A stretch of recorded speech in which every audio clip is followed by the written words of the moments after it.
Full and showing no signs of slowing down. For months, Washington has had more than twice as many juveniles entering their detention centers as the number exiting. That hasn't let up, and late last week, the state announced they're suspending all intakes, putting the onus on counties to house juveniles convicted of crimes. Fox 13's investigative team has been reporting on these issues inside of one of those juvenile detention facilities since late last year. And today, DCYF is talking on camera, telling Fox 13's Matthew Smith the issue isn't just the numbers, it's about the very safety issues we've been reporting on.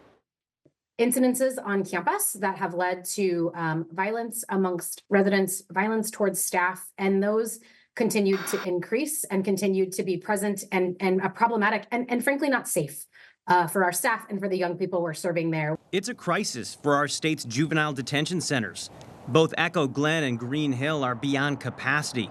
So until those numbers come down, the state tells me they'll be relying on counties, some of which are now scrambling for their own solutions. For some counties, they've got to work with neighboring counties to buy and borrow bed space because they don't have bed space that is designed for the longer term here or enough of it. There has been a question to us around what happens if county facilities become full, and then what do we do? I hope we don't get to that point. But even DCYF admits it's a possibility.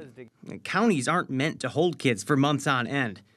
Over the past several months, 6 to 8 juveniles have been entering the state's youth detention centers every week.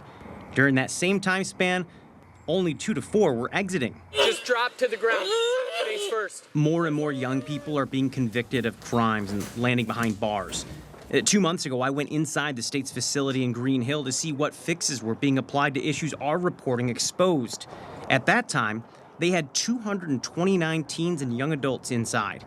As of July 8th, that number was 237, but they want that number back down to 180. The frustrations have been apparent. The Washington Association of Sheriffs and Police Chiefs said it was a situation of the state's own making, calling on the state to consider transferring non-juvenile inmates at Green Hill School to the custody of the Department of Corrections for incarceration in adult facilities. It's an option that doesn't seem to be on the table as the legislature approved and the governor signed off on the law that kept those inmates in the juvenile system just 5 years ago.